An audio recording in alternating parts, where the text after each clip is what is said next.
Mulla on yksi sähköpyörä ylitse muiden, mitä mä suosittelen, ja sen mä esittelen kolmantena tällä listalla. Eli mitkä on 5 parasta sähköpyörää 1800 euron ja 2500 euron hintaluokassa? Entä mihin käyttötarkoitukseen ne sopii parhaiten? No, se selviää tässä videossa. Eli mähän on harrastanut sähköpyöriä vuodesta 2014 asti ja nämä viimeiset 5 vuotta mä oon jakanut mun sähköpyöräkokemuksista videoita tänne YouTubeen. Joten laita ihmeessä sitä kanavaa tilaukseen, niin pääset mun kanssa tutustumaan näihin hienoihin uusiin sähköpyöriin. Nämä kaikki sähköpyörät tässä listassa on semmosia, mitä mä oon siis itse testannut ja ajanut vähintään niin kuin muutamia satoja kilometriä tai jopa tuhansia kilometrejä.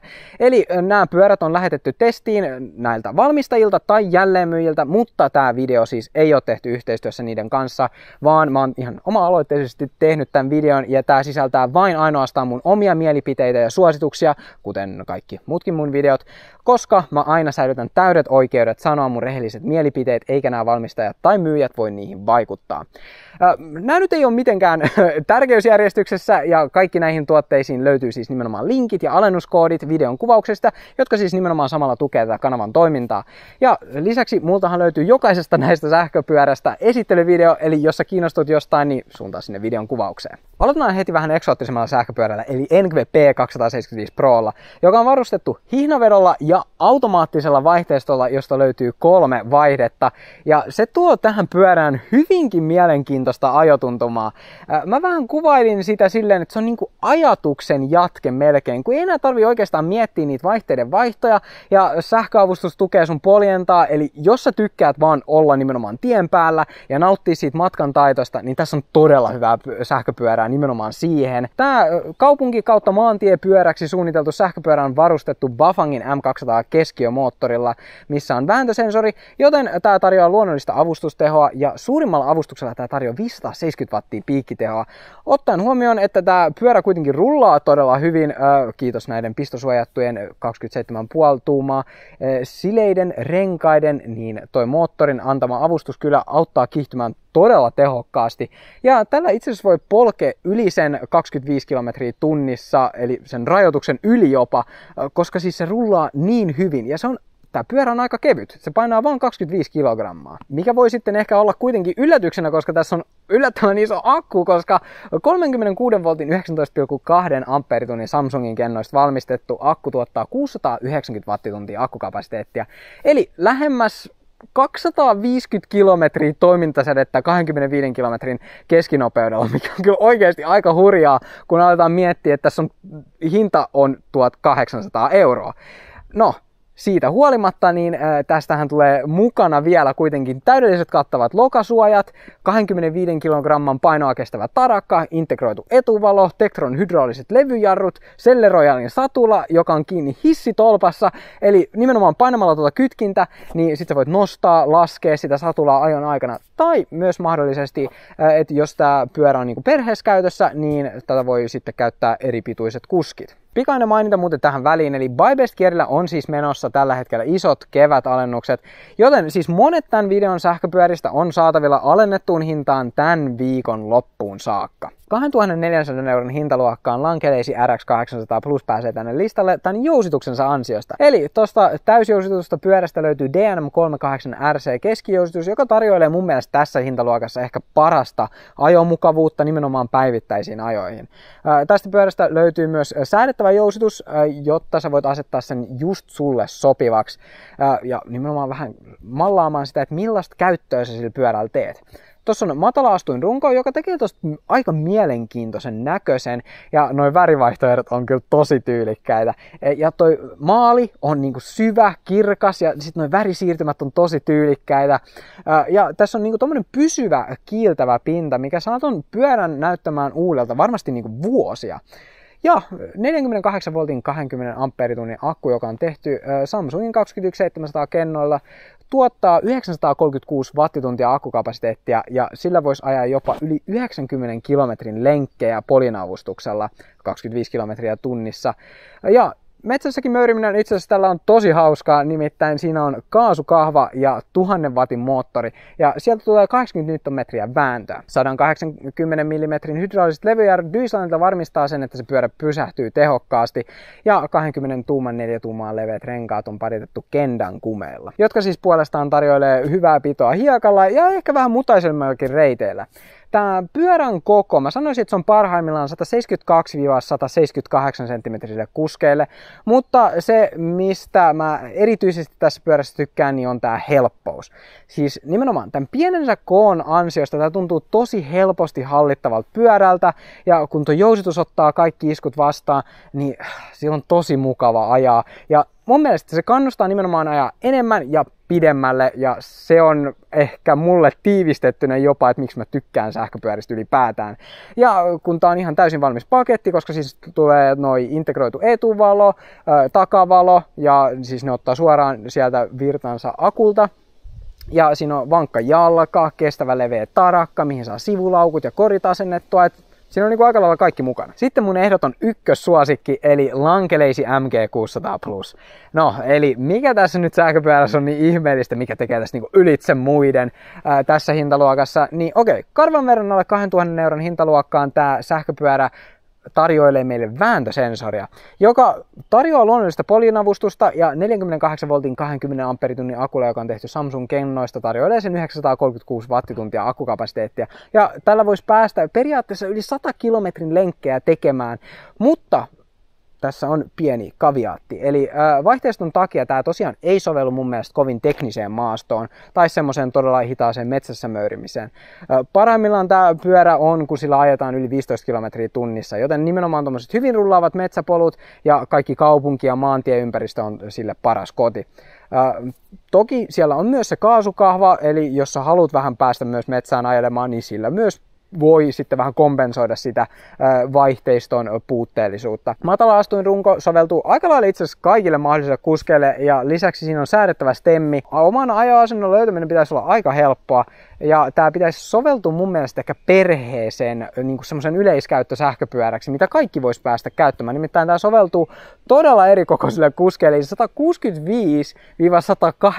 cm kuskeille. Mutta kuitenkin ottaen huomioon, että tämä pyörä on aika painava, eli siis se painaa 36,9 kilogrammaa, eli ehdottomasti ei ole siis mitenkään kevyt sähköpyörä, mutta tämä paino tuo tuohon runkoon kantokapasiteettia todella paljon, eli siis yhteensä 200 kilogrammaa jaksaa kantaa. Ja siis toi 1000 wattin allennusvaihtelullinen moottori myös tukee sun polkemista todella tehokkaasti, ja koska se on se vääntösensori, niin vitsi, se antaa sulle oikeasti semmoiset ihan uskomattomat supervoimat sun jalkoihin.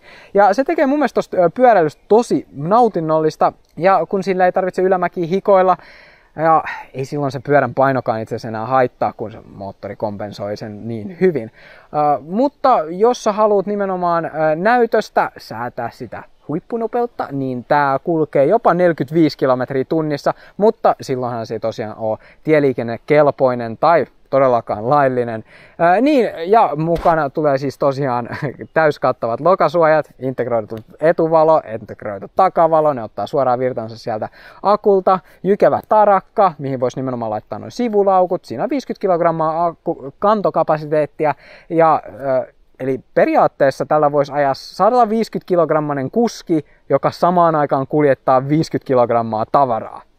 Aika uskomatonta. Ja oikeasti tää on niinku rakennettu periaatteessa kuin tankki, ja mä uskon oikeasti, että tässä tulee olemaan todella pitkäikäinen sähköpyörä. Ja se onkin ehkä mun mielestä tämän sähköpyörän isoin etu. Eli kaikki osat, mitä tässä sähköpyörässä on, niin on ne helposti itse huollettavissa tai vaihdettavissa. Eli ei ole siis mitään tämmöistä ihmeellistä valmistajakohtaisia osia, niin kuin esimerkiksi niin kuin noissa Boscheissa, Yamahassa, Shimanossa, kun ne on niin kuin suljettuja järjestelmiä. Et ei tarvitse pelkää sitä, että mä en saa jotain osaa, kun vaan Lankeleisilta. Ei, kun näitä on ihan yleisesti saatavilla, joten vuosien saatossa tämän sähköpyörän ylläpito on myös todella halpaa. Ja nämä kaikki yhdessä tekee mun mielestä tästä parhaimman sähköpyörän, mitä mä voin suositella tässä noin 2000 euron hintaluokassa. Neljäntenä listassa tulee järisyttävän isolla akkukapasiteetillaan Anioki A8 Pro Max sähköpyörä. Siis tässä on aivan valtava, yli 3000 wattitunnin akkukapasiteetti, eli siis se on 52 voltin 60 ampperitunnin akku. Ja siis toimintasädettä sä voit täällä saada jopa ihan oikeasti, tää on ihan uskomaton. Yli 300 kilometriä yhdellä latauksella. Yhdellä latauksella yli 300 kilometriä.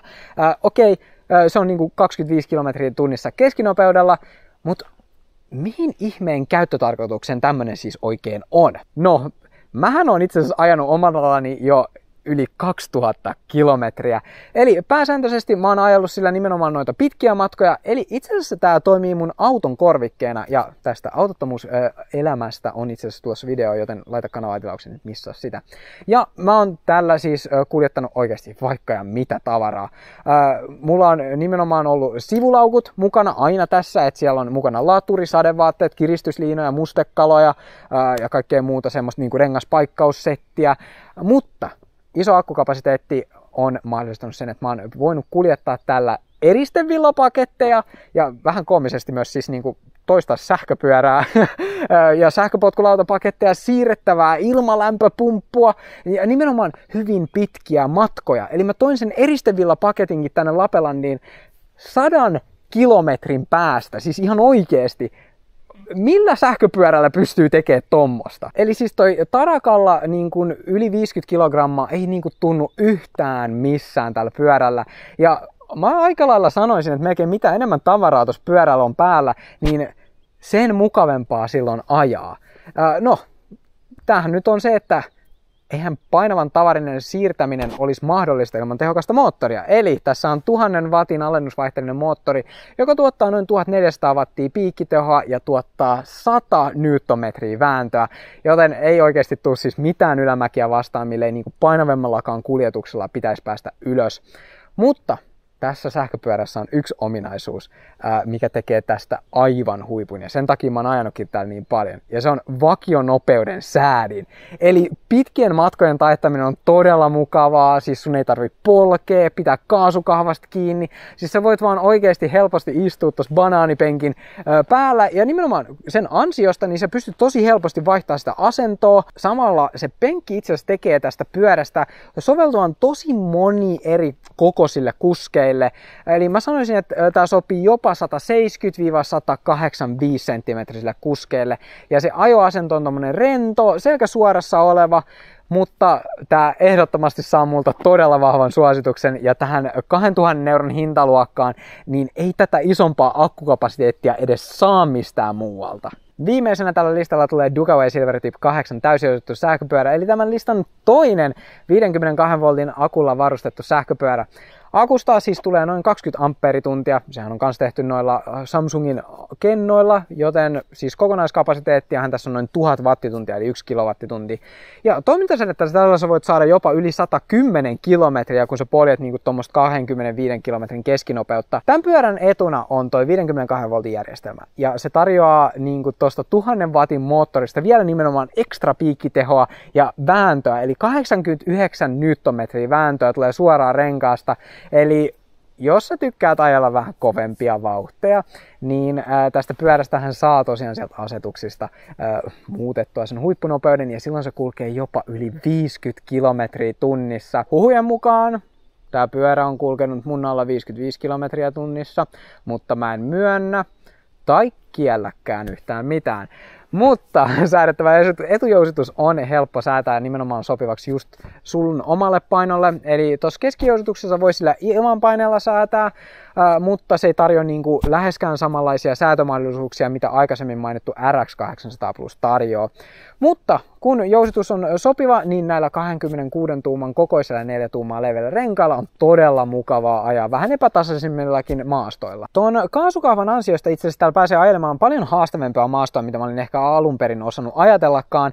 Toki tämä pyörä siis ei ole missään nimessä tarkoitettu mihinkään alamäkiajoon tai muuhun semmoiseen tosi tekniseen settiin, vaan ehkä enemmän semmoiseen vapaa-ajan maastoajeluun, ja parhaimmillaan mä sanoisin, että tämä pyörä on ehdottomasti tuommoisessa työmatka-ajossa ja pitkillä hiekkateisiirtymillä. No, runkokokoahan tässä on vähän isompi, joka soveltuu parhaiten 175-183 senttimetrisille kuskeille. Ja 2400 euron hintaluokassa tämä kuitenkin tarjoaa niin kuin täyskattavat lokasuojat, integroidut etu- ja takavalot, jotka ottaa virtansa suoraan sieltä akulta, 180 mm hydrauliset levyjarrut Duislandilta, ja takana tulee tuommoinen vankka tarakka, joka kestää 50 kg painoa. Joten mä sanoisin, että tässä pyörässä on enemmän vääntöä kuin monissa muissa, joten sen takia mä lähtisin suosittelemaan tätä kuskeille, jotka vähän painaa enemmän, nimittäin tässä on ilmoitettu kantokapasiteetti 200 kilogrammaan asti. Tässä oli mun top 5 lista parhaimmista sähköpyöristä alle 2500 eurolla. Ja tuolta videon kuvauksesta ja pinnatusta kommentista sä löydät joka ikiseen sähköpyörään siis linkit, alennuskoodit, ajoneuvoluokat ja tieliikennevakuutustarpeet eriteltynä ja nimenomaan siihen esittelyvideoon linkit. Mutta hei, jos sulla on jo kuitenkin herää jotain kysymyksiä näistä, niin, tai vaihtoehtoisesti jos sulla on jotain ehdotuksia, mitä sähköpyöriä mun tulisi testaa seuraavaksi, niin jätä ihmeessä kommenttia, mä erittäin mielelläni juttelen sit siellä vähän lisää. Huomenna on tulossa videota nopeussensorin ja vääntösensorin eroista, joten laitahan sitä kanavaa tilaukseen ja nähdään huomenna siellä. Ei mitään, mahtavaa päivänjatkoa sulle ja se on moro!